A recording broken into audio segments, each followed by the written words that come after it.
Oi, gente, tudo bem? Voltamos. Bom, hoje eu trouxe aqui uma amiga muito especial, Alice. Ela mora no Brasil, mas ela tá sempre aqui e é um dos motivos que eu pedi pra gravar com ela, pra ela explicar melhor pra gente como é ser uma pessoa bilíngue, né? Na verdade, queria saber mais sobre a infância dela. Na verdade eu sei, porque já fiz várias perguntas pra ela, mas eu queria que vocês também soubessem como foi pra ela crescer e ser de dois mundos, de dois países, enfim. Mas antes, eu quero apresentar a Alice e falar o que a Alice significa pra mim.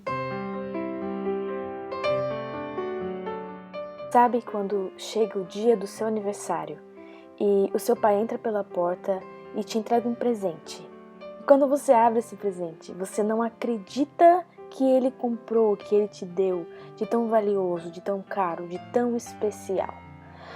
Essa foi a minha reação quando Deus me deu de presente essa amizade tão valiosa, tão valorosa. Ter a Alice como amiga é um presente grande do céu e eu agradeço a Deus todos os dias por essa amizade, por essa parceria e por esse amor. Bom, a Alice é filha de americana com um brasileiro. Ela também tem um irmão mais novo que também vive da mesma forma, eles são bilíngues também. Bom, Ali, eu quero saber de você agora. Fala um pouco sobre como é ser desses mundos. Como é ser você? Simples. 30 segundos.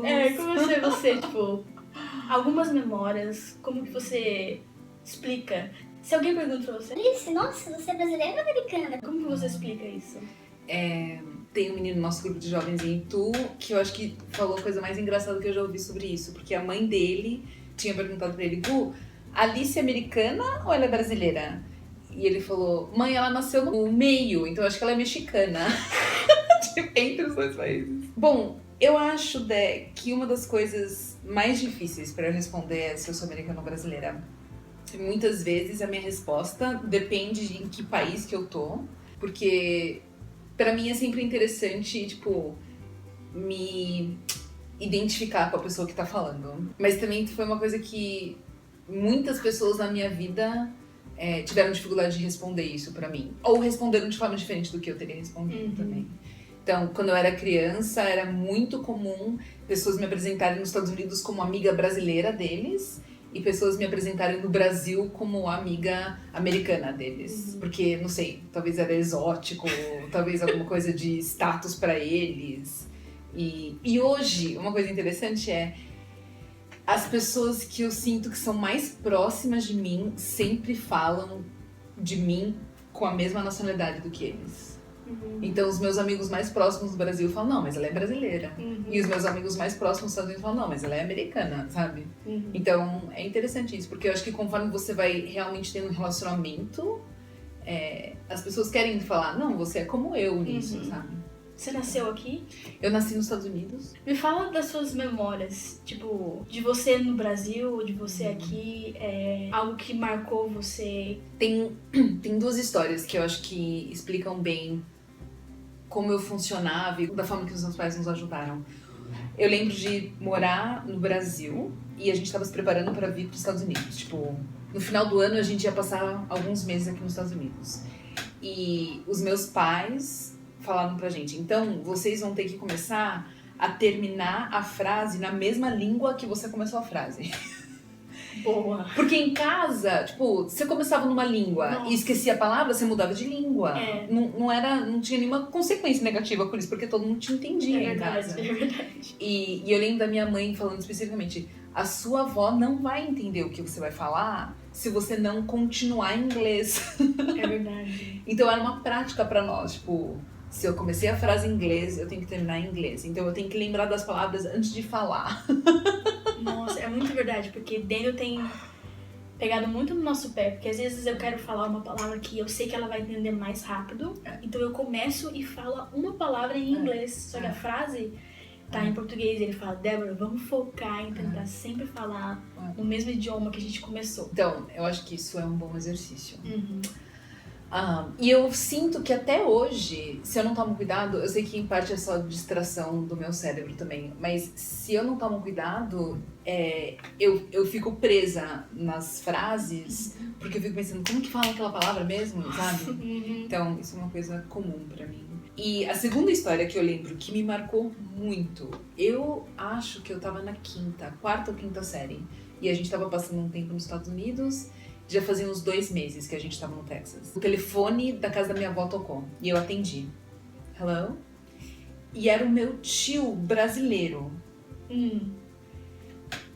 E eu entendi que era o meu tio brasileiro e eu entendi que ele tava falando português comigo, mas não saía nenhuma palavra de português da minha boca. Porque vocês estavam no Texas. Porque eu tava no Texas e é como se o meu cérebro tivesse desligado o meu cérebro brasileiro. Então, as únicas palavras que eu sabia falar eram inglês naquele momento. E eu chamei meu pai, ele falou, e aí eu entrei num desespero, porque eu pensei, eu esqueci português. Eu esqueci todo o meu português, tipo, e eu ia pra escola em português, né? Os meus amigos eram brasileiros, então eu fiquei desesperada, pensando, tipo, o que vai ser da minha vida? Porque eu vou voltar no Brasil e eu não vou saber mais falar a língua.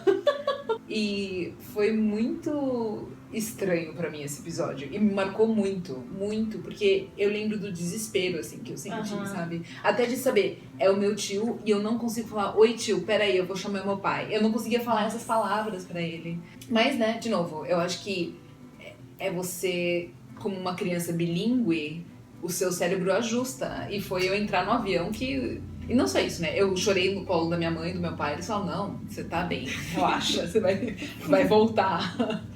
E então, voltou, né? Mas... Bom, que bom. Mas é que acho que causa um choque, né? Sim, completamente. E aconteceu comigo quando eu cheguei no aeroporto aqui, enquanto estava no solo americano, eu não conseguia me comunicar em português. Só que o cara que tava no guichê, ele falava português. Uau. E ele falou pra mim, a senhora pode falar português? E daí ele fez uma pergunta, eu não lembro, e eu respondi em inglês. E parece, tipo, não, eu tô no solo americano. Então, tipo, causa uma coisa no cérebro. É muito contextual, né? Língua, eu acho que é uma coisa muito contextual. Então, depende de quem tá ao seu redor, depende de quais atividades você tá fazendo. Uma outra pergunta que todo mundo sempre me faz é, quando você sonha? Você sonha em português ou em inglês? Ou, quando você pensa em inglês ou português? E minha resposta é sempre, tipo, depende de quem tá no meu sonho, depende de quem tá no meu pensamento, o que eu tô pensando. É sempre os dois, então, né? Sempre. E é sempre algumas vezes uma mistura e algumas vezes não é nem uma língua nem outra, sabe? Mas sonhos, assim, com quem que eu tô no sonho? E isso vai determinar que língua eu tô falando, né? Você tem um trauma? Tenho então... vários. É isso mesmo, você quer os traumas, assim, no vídeo. Desafio e trauma. Tá bom. Então tá bom, Facebook, vamos lá. Traumas da vida da Alice. Vamos jogar. Algumas histórias engraçadas, mas eu lembro de errar palavras na língua que eu sou aparentemente fluente. É uma coisa muito engraçada para as pessoas, porque você fala 95% absolutamente fluente, sem sotaque. Aí, de repente, você fala uma palavra fora e eles riem por horas e por dias da tua cara. E você não acha aquilo engraçado, porque o que você mais quer é ser normal, né? Mas, enfim. E eu lembro uma história, eu tinha acabado de mudar pra Itu. E eu tava na 8ª série. Acabado de mudar pra Itu. E eu fui pra cantina aquele dia. Fui ser, né, corajosa pra tentar comer alguma coisa no intervalo. E eu vi que tinham pacotinhos de batata. Que em português você chama de Ruffles, né? Em inglês, Ruffles é Ruffles. E eu olhei pra aquilo e eu pensei, eles não vão falar Ruffles, porque isso não é português. Então, como é que eu leria isso? Eu leria Ruffles, né? Então... Você falou Ruffles. Então eu fui pra tia da cantina. Eu já não morava no Brasil, fazia... pelo menos 1 ano, mas eu acho que tinha sido 1 ano e meio já. Aí eu falei, oi, tudo bem? Eu queria um pacote de batata. Batata Ruffles. E ela riu da minha cara. Mas ela riu com um deboche de mim, como se eu fosse, tipo, de outro planeta, sabe? E eu entendi que era engraçado. Tipo, eu entendi que era engraçado. Mas, ao mesmo tempo, tipo, como uma criança bilíngue, a primeira coisa que cresceu dentro de mim é... Escuta aqui, você acha que Ruffles tá certo? Sua caipira? Então, assim, você tem que sempre... Você tem que pensar, eu não sei falar essa língua, mas é porque eu sei falar outra língua. É verdade. Sabe, eu não sei falar essa palavra, eu errei essa palavra. Mas é porque o meu cérebro tá tendo que conciliar duas formas de falar isso. É verdade. Então, isso gera alguns traumas ao longo do caminho. Lógico, né? Você sempre vai não ser completamente aceita nos dois países. Você sempre vai se sentir parte dos dois e ao mesmo tempo parte de nenhum. E porque tem algumas piadas internas, tem algumas músicas, tem algumas culturas subentendidas. Que mesmo hoje, com 34 anos de idade, morando no Brasil há 9 anos seguidos, eu ainda preciso de algumas explicações, algumas vezes. E o Bruno é sempre muito compassivo para me explicar o óbvio da cultura brasileira. Mas assim, e hoje em dia eu não consideraria isso mais um trauma, mas que quando você tá crescendo, tipo, você só quer ser normal, sabe? Você só quer conseguir comunicar sem as pessoas rirem. Mas é inevitável, eu acho que risada é também uma forma das pessoas demonstrarem pra você que você é diferente. Às vezes eu tento proteger ela, sabe? Porque as pessoas falam, ou ela fala pouco, ela enrosca pra falar, sabe? Ou, tipo, não dá pra entender o que ela fala. Eu falo, Exatamente. minha filha está aprendendo 2 idiomas. Hoje tá difícil, mas quando ela completar 5 anos, ela vai estar com 2 idiomas na cabeça. Mas assim, é porque a gente quer proteger. E a gente sabe que, como você falou, a gente só quer ser normal. Parece que já é difícil pra eles se aceitarem quando é criança, começa a pré-adolescência, já é difícil. Daí ter que lidar com as pessoas ainda tirando sarro, ou tipo, ela não fala direito, ela fala pouco, meu filho fala muito mais que a sua, sabe? Tipo, fica, não, minha filha só tá nesse processo porque ela vai aprender 2, daqui a pouco ela sabe 2 completos, por enquanto ela só tá explorando. O Paul demorou um pouco pra falar, mas também quando ele começou a falar, era tipo, eram 2 idiomas. Exatamente. Que estavam já compactados no cérebro dele, assim, sabe? Bom, eu fiz o mestrado em inglês morando no Brasil, né? Nossa. E isso acho que foi um desafio pra mim. E um desafio em outro nível, porque era um lance intelectual também. Tipo, como traduzir as experiências e o conteúdo que eu tô recebendo em um idioma, sendo que eu moro em outro. Então, toda a minha vida cotidiana, toda a minha vida comunitária era no idioma oposto ao que eu tava absorvendo e aprendendo. E eu acho que isso exigiu muito de mim, foi muito bom. Eu tive pessoas muito pacientes ao meu redor. E onde parecia que eu tava inventando palavra metade do tempo, sabe? Mas que foi bem aceito, assim. Então, e eu acho que isso pra mim tem sido um desafio, tipo, continuar uma vida acadêmica numa língua diferente da onde eu moro. Mas tem sido um bom desafio. Você lembra quando que você passou a ter o discernimento de, tipo, agora eu tô falando em português, agora eu tô falando inglês, ou com essas pessoas eu falo português, com essas pessoas eu falo inglês? Os meus pais, quando a gente morou no Brasil, quando eu era bem novinha, eu tinha 2, 3, 4 anos de idade, e a gente morava em Osasco. E eles trabalhavam numa igreja. E eles me ensinaram que dentro de casa a gente falava inglês, e fora de casa era português. Então, o meu cérebro fez associação com espaço. E eles contam de pessoas, e eu vagamente lembro disso, de pessoas chegando pra mim na igreja, tentando falar comigo em inglês. E eu não respondia em inglês. Eu respondia em português ou eu não respondia.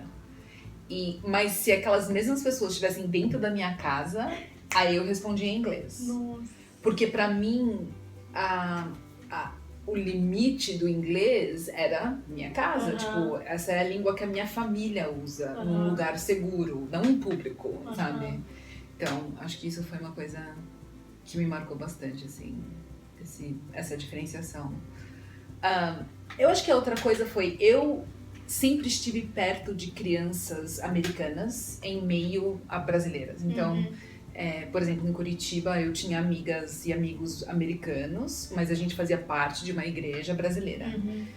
E a gente sempre levou muita bronca por falar inglês na frente de americanos, ou de brasileiros, desculpa. Então, era uma coisa de... quando você tá em público com pessoas que falam português, é um sinal de respeito e de boa educação você falar português. E eu nunca entendi isso muito bem. Assim, fazia sentido, porque, né, é uma forma de incluir e outras pessoas podem participar da conversa. Mas eu acho que isso também se traduz numa certa paranoia, onde, tipo, as pessoas estão sempre achando que você tá falando delas. Então, se você tá perto de alguém e tá conversando, e eles não entendem o que você tá falando, eu juro, nos Estados Unidos e no Brasil, a pergunta mais comum que eu e o Mark a gente ouve é: o que vocês estão falando aí da gente? Tipo, é isso que eu faço com a minha vida. Eu falo das outras pessoas na língua oposta, pra você não entender. Nossa, gente. Mas isso é muito comum, muito comum. Então, parece que tem um certo instinto que é: se estão falando perto de mim e eu não entendo, é mal de mim, sabe? Mas, né, eu acho que foi uma coisa que eu aprendi um pouco mais tarde na minha infância, tipo uns 9, 10 anos.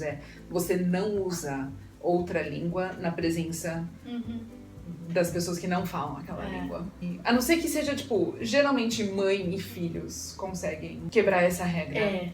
Porque existe um entendimento que talvez a mãe tá dando bronca, ou talvez tá rolando um outro tipo de comunicação. Sabe uma coisa que acontece que eu acho bem interessante? Quando meus sogros estão em casa e Daniel precisa chamar a atenção da Bella, ele nunca chama a atenção dela em inglês. Não sei se é consciente ou inconsciente dele, parece que ele protege, tipo, isso aqui é uma coisa entre a gente. Sim. Não, com certeza. Eu lembro, de levar bronca da minha mãe no Brasil, em português, e pedir pra ela: fala comigo em inglês. Porque é um lance de, tipo, as pessoas daí não vão entender a vergonha que eu tô passando agora. A gente tem aprendido muito, porque nem eu não sou de Dois Mundos, Daniel não é de Dois Mundos. E ela é, desde quando ela tava na minha barriga, eu já viajava pra cá. Então ela nasceu e vim pra cá, e depois fomos... Em maio a gente passou 3 semanas lá. E foi ótimo, porque ela chegou, nos primeiros 2 dias ainda ela tinha inglês muito forte. Depois ela virou pro português. E daí chegou aqui, mais uns 2 dias, virou pro inglês de novo. Então eu gosto muito quando ela tem influência aqui dentro de casa de outros brasileiros que falam, tal, porque daí dá uma ligada nela. Porque a rapidez que ela tá aprendendo inglês é impressionante. Não, o cérebro é uma esponja. É incrível. Meu Deus, ela vai pro culto infantil, ela fica 2 horas na casa de uma amiga e ela chega e tudo já é em inglês. Tem uma coisa que eu acho que é muito marcante na vida de uma criança bilíngue, que é a língua materna. Então, a língua que você comunica com a Bella, a língua que minha mãe comunicava com o Paul e eu, foi sempre a língua mais íntima pra nós. Então, até hoje, eu posso estar falando com meu pai, ou minha mãe, ou o Mark, ou qualquer outra pessoa não, talvez não qualquer outra, mas as mais próximas da família, assim. A gente pode estar falando em português, mas na hora de despedir, de desligar, eu sempre falo love you, bye, sempre. Então, informação, qualquer uma das línguas. Agora, coração, parece que tem um outro significado se é em inglês. E dizem que a língua materna carrega isso mesmo, sabe? É uma conexão mais de coração mesmo, porque o que a sua mãe usa pra te criar vai sempre ter um peso diferente. E também que você e o Daniel, apesar de vocês não serem bilíngues em termos de biculturais desde criança, porque bilíngues vocês serão e são, o que vocês estão preparando a Bella pra ser, só vocês dois vão entender a raiz da Bella. Então, quando ela crescer e quando ela passar por traumas e desafios e pessoas dando risada da cara dela e tudo isso, tipo, vai ser muito importante ela saber que em casa as pessoas entendem, sabe? As pessoas sabem que eu falo Ruffles errado, eu falo Ruffles. Mas é porque eu acabei de morar em Oklahoma por 1 ano e meio, sabe? Então, em casa, errar não tinha problema. E a gente era, né? As pessoas falavam, então não é assim que fala. Mas ninguém nunca ria por causa disso, né? Tipo, era um espaço seguro, onde a gente podia ser os dois e ser nenhum. Em alguns sentidos, a minha identidade base sempre foi mais na minha família nuclear por causa disso. Porque todo mundo da minha família entendia que a gente era brasileiro, mas também a gente era americano, mas a gente morava no Brasil, mas a gente tinha família nos Estados Unidos. Então, essa mistura sempre pertenceu a nós, né? Muito bom. Boa sorte. Tenho tentado ser sensível, tipo, com ela e ter paciência, porque às vezes tô tentando me comunicar em português e ela tá com o inglês, tipo, bem aflorado. Tô tendo que ter paciência pra ensinar e vai ter que ser eu que vou ensinar as coisas básicas do português pra quando ela chegar lá e falar Rufus. Deixa que essa eu ensino pra ela. Viu, Bela? É Ruffles. que é Ruffles. Ruffles. Eu sei que não faz sentido, mas... Mas acho que todo desafio é super válido, a gente aprende pra caramba. Eu sendo mãe de uma criança bicultural, já aprendi muito assim, com ela e Deno também. A gente tem só crescido com essa experiência. E é bom que a gente tem amigos que passam pelas mesmas coisas. Quando o Paul tá perto também, eu tô sempre perguntando alguma coisa pra ele, porque é bom ouvir de pessoas que passaram e sobreviveram e são super inteligentes, carismáticas, bom. um cérebro muito bom. Porque eu penso, ai, que bom, vai dar tudo certo. Porque já ouvi muitas pessoas falarem, ai, mas não é confuso, coitadinha. Ai, muita coisa, 2 idiomas, ela é muito pequenininha. Espera ela crescer um pouco. E a verdade é que tudo que eu ensino pra ela, eu ensino desde pequeno. Ela não começou a arrumar o quarto dela com 3 anos. Ela começou a arrumar o quarto. Ela começou a andar, ela começou a arrumar o quarto dela. Sabe, tudo que eu ensino pra ela é desde quando ela pode fazer aquilo. Sim, então. Ideia. A verdade é, nós moramos numa parte do mundo que falar 2 línguas é muita coisa. Mas existem partes do mundo onde pessoas crescem falando 9 línguas. Meu Deus. Sabe? Assim, eu morei com uma menina na faculdade que era missionária na África.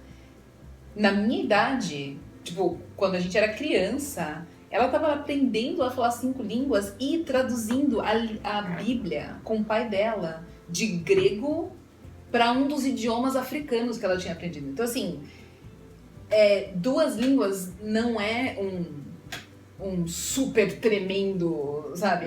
Qualquer criança aguenta isso. Mas é que na mente de adultos que não tiveram que passar por isso, realmente parece, tipo, como, sabe? Coitada, você tá exigindo demais. Mas tem Poderia ser pior. Países... Tem muitos países onde, tipo, 4, 5, 6, 7 línguas é o normal pra eles. E eles aguentam, né? Não só aguentam, o cérebro deles funciona melhor do que o nosso. Depois que a gente cresce, no meu caso, assim, é tudo mais difícil. E eles vão ali na esquina, conversam com os amiguinhos e voltam dando um banho de inglês na gente. Ai, tá bom. Obrigada. Lógico. É sempre bom conversar com a Alice, porque, né? Ela entende.